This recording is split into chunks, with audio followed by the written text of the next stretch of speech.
Hi dears, എന്തൊക്കെ എല്ലാവരുടെയും വിശേഷം? എല്ലാവരും സുഖമായിരിക്കുന്നോ? അപ്പം മുത്തുമണികളെ, ഞാനിന്ന് ഷെയർ ചെയ്യുന്നത് ഒരു കിഡിലൻ സ്നാക്ക് റെസിപ്പിയാണ് കേട്ടോ. നല്ല ടേസ്റ്റ് ഉണ്ട്. അപ്പോൾ ഇത് നേന്ത്രപ്പഴമൊക്കെ വെച്ചിട്ടാണ് ചെയ്തെടുത്തിട്ടുള്ളത്. സിമ്പിളാണ് ഉണ്ടാക്കിയെടുക്കാനായിട്ട്, പക്ഷേ ഒരു പ്രത്യേക ടേസ്റ്റുള്ള, കുട്ടികൾക്കും മുതിർന്നവർക്കൊക്കെ ഒരുപാട് ഇഷ്ടപ്പെടുന്ന നല്ലൊരു ടേസ്റ്റുള്ള പലഹാരത്തിൻ്റെ റെസിപ്പിയാണ് ഷെയർ ചെയ്യുന്നത്. അപ്പോൾ വീഡിയോയിലേക്ക് പോകുന്നതിന് മുമ്പ് വീഡിയോ എല്ലാവരും ഒന്ന് സ്കിപ്പ് ചെയ്യാതെ മുഴുവനായിട്ട് കാണാൻ ശ്രമിക്കണേ. അതുപോലെ തന്നെ കണ്ടുകൊണ്ടിരിക്കുന്ന സമയത്ത് ഇഷ്ടമാവുന്നുണ്ടെങ്കിൽ മറക്കാതെ ലൈക്ക് ബട്ടൺ ഒന്ന് പ്രസ് ചെയ്ത് വെക്കണം കേട്ടോ. അപ്പോൾ നമുക്കിത് എങ്ങനെ ഉണ്ടാക്കുന്നത് നോക്കിയാലോ. അതിനായിട്ട് ഞാനിതാ ഇവിടെ ഒരു 2 നേന്ത്രപ്പഴം എടുത്തിട്ടുണ്ട്. ഒരുപാട് വലുതല്ല എടുത്തിട്ടുള്ളത്, മീഡിയം സൈസിലുള്ള 2 നേന്ത്രപ്പഴമാണ്. കുഞ്ഞു കുഞ്ഞു പീസായിട്ടൊന്ന് കട്ട് ചെയ്ത് വെച്ചിട്ടുണ്ട്. ഇനി എടുത്തിട്ടുള്ളത് തേങ്ങയാണ്. തേങ്ങയ്ക്ക് പ്രത്യേകിച്ച് അളവൊന്നുമില്ല. 1 കപ്പ് തേങ്ങ ഞാൻ എടുത്തിട്ടുണ്ട്. തേങ്ങയൊക്കെ തോനെ ചേർക്കുമ്പോൾ നല്ല ടേസ്റ്റാണ് കേട്ടോ. പിന്നെ കുറച്ച് നട്ട്സ് വേണം. അത് നിങ്ങളുടെ കയ്യിൽ ഉള്ളതിനനുസരിച്ച് ഇഷ്ടത്തിനനുസരിച്ച് ചേർത്ത് കൊടുക്കുക. ഞാനിപ്പോൾ ബദാമും ഉണക്കമുന്തിരിയാണ് എടുത്തിട്ടുള്ളത്. നട്ട്സ് ഉണ്ടെങ്കിൽ എടുക്കുക, ഇല്ലെങ്കിൽ സ്കിപ്പ് ചെയ്യുക കേട്ടോ. ഇനി ഒരു പാൻ അടുപ്പിലേക്ക് വെച്ച് കൊടുത്തിട്ടുണ്ട്. പാനൊന്ന് ചൂടായി വരുന്ന സമയത്ത് 1 ടേബിൾ സ്പൂൺ വെളിച്ചെണ്ണയാണ് ഞാൻ ഒഴിച്ചു കൊടുത്തിട്ടുള്ളത്. അപ്പോൾ വെളിച്ചെണ്ണയ്ക്ക് പകരം നിങ്ങൾക്ക് വേണമെങ്കിൽ നെയ്യ് എടുക്കുക കേട്ടോ. അപ്പോൾ നെയ്യിൽ ചെയ്യുമ്പോൾ നല്ല ടേസ്റ്റാണ്. അപ്പോൾ നെയ്യിൻ്റെ ടേസ്റ്റ് ഇവിടെ ഇഷ്ടമില്ല അമ്മക്ക്, അതുകൊണ്ടാണ് ഞാൻ വെളിച്ചെണ്ണ എടുത്തിട്ടുള്ളത്. നമ്മൾ എടുത്ത് വെച്ചിട്ടുള്ള നട്ട്സ് അതിലേക്ക് ഇട്ട് കൊടുക്കുക. എന്നിട്ട് ഫ്ലെയിം ഒന്ന് കുറച്ച് വെച്ചിട്ട് നമുക്കിതൊന്ന് റോസ്റ്റ് ചെയ്തെടുക്കണം. അപ്പോൾ ഞാൻ മുന്തിരിയൊക്കെ ചേർത്ത് കൊടുത്തത് കൊണ്ട് തന്നെ ആ മുന്തിരിയൊക്കെ ഒന്ന് വീർത്ത് വരണം. ബദാം ഒന്ന് നന്നായിട്ടൊന്ന് റോസ്റ്റായി വരും കൂടി വേണം. അതുവരെ നമുക്കിതൊന്ന് വഴറ്റിയെടുക്കുക. റോസ്റ്റായി വന്ന ശേഷം നമ്മൾ കട്ട് ചെയ്തെടുത്ത് വെച്ചിട്ടുള്ള പഴം ഇതിലേക്ക് ചേർത്ത് കൊടുക്കുക. മാക്സിമം നിങ്ങൾക്ക് എത്രത്തോളം ചെറുതാക്കി കട്ട് ചെയ്തെടുക്കാൻ പറ്റുമോ അത്രയും ചെറുതാക്കി കട്ട് ചെയ്തെടുക്കുകയാണെങ്കിൽ നമുക്കിത് പെട്ടെന്ന് തന്നെ വെന്ത് കിട്ടും കേട്ടോ. പഴം ചേർത്ത് കൊടുത്ത ശേഷം ജസ്റ്റ് ഒന്ന് മിക്സാക്കി കൊടുക്കുക. കൂടെ തന്നെ ഞാൻ ഇപ്പം തന്നെ തേങ്ങയും ചേർത്ത് കൊടുക്കുന്നുണ്ട് കേട്ടോ. അപ്പോൾ ആ പഴത്തിൻ്റെ കൂടെ കിടന്നിട്ട് അതങ്ങ് റോസ്റ്റായി വന്നോളും. ഞാനിപ്പോൾ 1 കപ്പോളം തേങ്ങ തന്നെ ഇതിലേക്ക് ചേർത്ത് കൊടുത്തിട്ടുണ്ട്. തേങ്ങ തോനെ ചേർക്കുമ്പോൾ ഈ സ്നാക്ക് കഴിക്കാനായിട്ട് നല്ല ടേസ്റ്റ് ഉണ്ടാവും. അപ്പോൾ തേങ്ങ തോനെ ചേർക്കാനൊന്നും ഇല്ലാത്തവർ അതിനനുസരിച്ചുള്ളതിനനുസരിച്ച് ചേർത്ത് കൊടുക്കുക. തോനെ ഉള്ളവർ അതിനനുസരിച്ചും കൂടുതലാക്കിയിട്ടും ചേർത്ത് കൊടുക്കുക കേട്ടോ. ഇനി ഞാനിതിലേക്ക് ഒരു 1/2 ടീസ്പൂണോളം ഏലക്കായും പഞ്ചസാരയും കൂടി പൊടിച്ച് വെച്ചത് ചേർത്ത് കൊടുക്കുന്നുണ്ട്. ഏലക്കായപ്പൊടി തന്നെയാണെങ്കിൽ ഒരു 1/4 ടീസ്പൂണൊക്കെ ചേർത്ത് കൊടുത്താൽ മതി. ഇനി നല്ലപോലെ ഇതൊന്ന് വഴറ്റി കൊടുത്ത ശേഷം പഴത്തിൻ്റെ മധുരം നോക്കിയിട്ട് മധുരത്തിന് ആവശ്യമായിട്ടുള്ള പഞ്ചസാര ഇതിലേക്ക് ചേർത്ത് കൊടുക്കുക. എന്നിട്ട് നന്നായിട്ടൊന്ന് മിക്സാക്കി യോജിപ്പിച്ചെടുക്കുക. പഞ്ചസാരയൊക്കെ ഒന്ന് മെൽറ്റായിട്ട് വരണം. നമ്മുടെ പഴമൊക്കെ വെന്ത് ഉടഞ്ഞ് വരും കൂടി വേണേ. അപ്പോൾ ഇതിലേക്ക് ചേർത്ത് കൊടുക്കുന്ന പഞ്ചസാരയുടെ അളവ് എന്ന് പറയുന്നത് ഞാനിപ്പോൾ ഒരു 2.5 ടേബിൾ സ്പൂണാണ് ചേർത്തിട്ടുള്ളത്. നമ്മുടെ പഴത്തിൻ്റെ മധുരം നോക്കിയിട്ട് ചേർത്ത് കൊടുക്കുക. പഴം നല്ലോണം മധുരമുള്ള പഴമാണെങ്കിൽ ഒരു 2 ടേബിൾ സ്പൂണൊക്കെ മതി കേട്ടോ. ഓരോരുത്തരെയും ഒരു മധുരത്തിനനുസരിച്ച് ചേർത്ത് കൊടുക്കുക.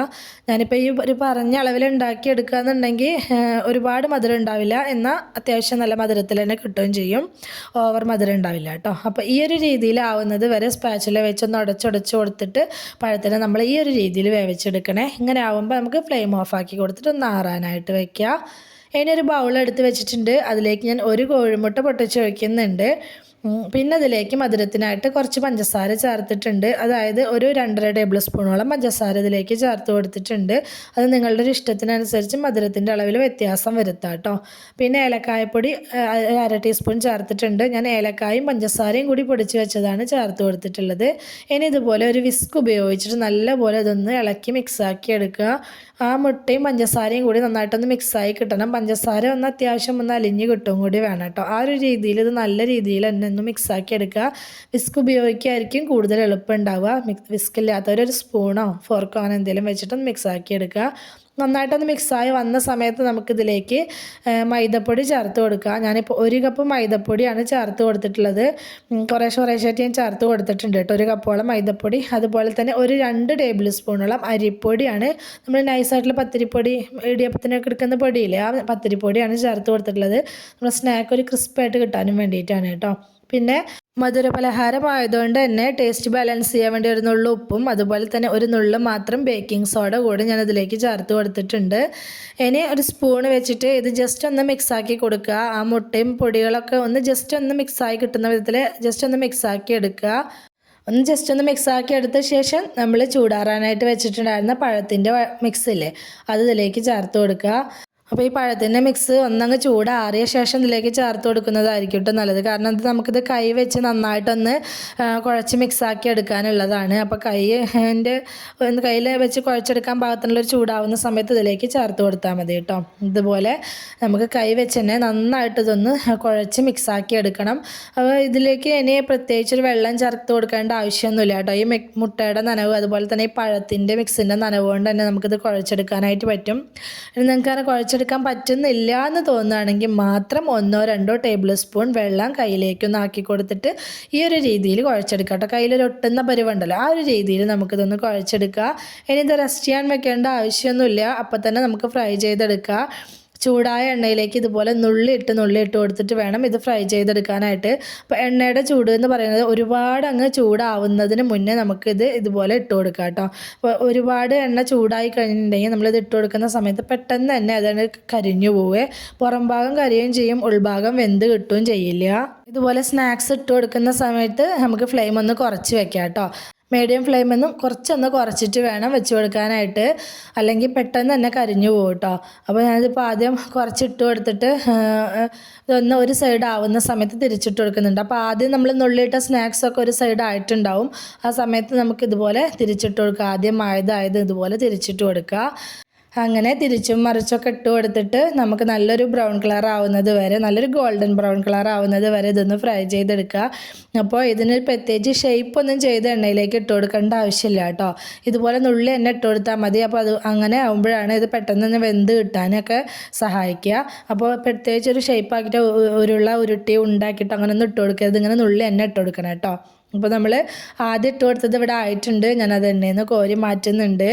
ബാക്കിയുള്ള എല്ലാ സ്നാക്സും ഇതുപോലെ തന്നെ മാവ് കഴിയുന്നത് വരെ, നമ്മൾ കുഴച്ച് വെച്ചിട്ടുള്ള മാവ് കഴിയുന്നത് വരെ ഇതുപോലെ ഫ്രൈ ചെയ്തെടുത്തിട്ടുണ്ട്. എണ്ണയുടെ ചൂട് നമ്മൾ എപ്പോഴും ഒന്ന് ശ്രദ്ധിക്കണം കേട്ടോ. അതുമാത്രമാണ് ഇതിലൊരു ശ്രദ്ധിക്കേണ്ട കാര്യമായിട്ടുള്ളൂ. ഇതുപോലെ നുള്ളി ഇട്ട് കൊടുത്താലും മതി. സിമ്പിളാണ് പരിപാടി, പെട്ടെന്ന് ഉണ്ടാക്കിയെടുക്കാൻ പറ്റുന്ന നല്ലൊരു സ്നാക്സിൻ്റെ റെസിപ്പിയാണ്. പിന്നെ പുതുതായിട്ട് കാണുന്ന നമ്മുടെ കൂട്ടുകാരോടാണ്, നമ്മുടെ ചാനലിൽ ഒരുപാട് നല്ല നല്ല റെസിപ്പീസൊക്കെ ഞാൻ പോസ്റ്റ് ചെയ്തിട്ടുണ്ട്. സ്നാക്സിൻ്റെയും പുഡിങ്സ്, റൈസ് റെസിപ്പീസ്, ബ്രേക്ക്ഫാസ്റ്റിൻ്റെ റെസിപ്പീസ്, അങ്ങനെ നല്ല നല്ല റെസിപ്പീസ് ഞാൻ പോസ്റ്റ് ചെയ്തിട്ടുണ്ട്. തീർച്ചയായിട്ടും നിങ്ങൾക്ക് താല്പര്യം ഉണ്ടെങ്കിൽ അതൊന്ന് കയറി നോക്കി സപ്പോർട്ട് ചെയ്യണം കേട്ടോ. നല്ല നല്ല ഈവനിങ് സ്നാക്സിൻ്റെയൊക്കെ റെസിപ്പീസ് ഞാൻ പോസ്റ്റ് ചെയ്തിട്ടുണ്ട്. താല്പര്യമുള്ളവർ കയറി നോക്കിക്കോ. ഇതപ്പോൾ നമ്മുടെ സ്നാക്സൊക്കെ ഞാൻ മുഴുവനായിട്ട് തന്നെ ഇവിടെ ഫ്രൈ ചെയ്ത് കോരിയിട്ടുണ്ട്. പിന്നെ ഈ സ്നാക്സ് നമ്മൾ ഫ്രൈ ചെയ്ത് കോരുന്ന സമയത്തൊക്കെ നല്ല സോഫ്റ്റ് ആയിട്ടാണ് ഉണ്ടാവുക കേട്ടോ. പക്ഷെ അങ്ങനെയല്ല, അത് ഒന്നങ്ങ് ആറി കഴിയുന്ന സമയത്ത് ഇതൊന്ന് ക്രിസ്പി ആയിട്ട് കിട്ടും. നല്ല അടിപൊളി ടേസ്റ്റുള്ള നേന്ത്രപ്പഴം വെച്ച് ചെയ്തെടുത്തിട്ടുള്ള നല്ല ടേസ്റ്റുള്ള ഒരു പലഹാരത്തിൻ്റെ റെസിപ്പിയാണ്. തീർച്ചയായിട്ടും എല്ലാവർക്കും ഇഷ്ടമാവുന്ന ഒരു ടേസ്റ്റ് തന്നെയാണ് കേട്ടോ. നിങ്ങൾ ഒരിക്കലെങ്കിലും ഈ ഒരു സ്നാക്സ് ഉണ്ടാക്കി നോക്കണം, എന്തായാലും നിങ്ങൾക്ക് ഇഷ്ടമാവും. ഉണ്ടാക്കി നോക്കിയിട്ട് നിങ്ങളുടെ ഫീഡ്ബാക്ക് അറിയിക്കണം കേട്ടോ. അപ്പോൾ നമ്മുടെ ഇന്നത്തെ ഈവനിങ് സ്നാക്സിൻ്റെ റെസിപ്പി എല്ലാവർക്കും ഇഷ്ടമായി എന്ന് വിചാരിക്കുകയാണ്. ഇഷ്ടമായിട്ടുണ്ടെങ്കിൽ എല്ലാവരും മറക്കാതെ ലൈക്ക് ചെയ്യണേ, ഹൈപ്പ് ചെയ്യണേ, നിങ്ങളുടെ അഭിപ്രായങ്ങളൊക്കെ കമൻറ്റായിട്ട് പറയണം. റെസിപ്പി ഇഷ്ടമായിട്ടുണ്ടെങ്കിൽ അത് നിങ്ങൾക്ക് ഉപകാരപ്പെട്ടു എന്ന് തോന്നുന്നുണ്ടെങ്കിൽ നിങ്ങളുടെ ഫ്രണ്ട്സിനോ ഫാമിലിക്കോ ഒക്കെ ഒന്ന് ഷെയർ ചെയ്ത് കൊടുക്കുക കൂടി വേണേ. ഇതുവരെ കൂടെ നിന്ന് സപ്പോർട്ട് ചെയ്തിട്ടുള്ള എൻ്റെ എല്ലാ മുത്തുമണികൾക്കും ഒരുപാട് നന്ദി. എന്നാൽ ശരി, സിമ്പിൾ ആൻഡ് ടേസ്റ്റി റെസിപ്പിയുമായി ഞാൻ വീണ്ടും വരാം. ബൈ.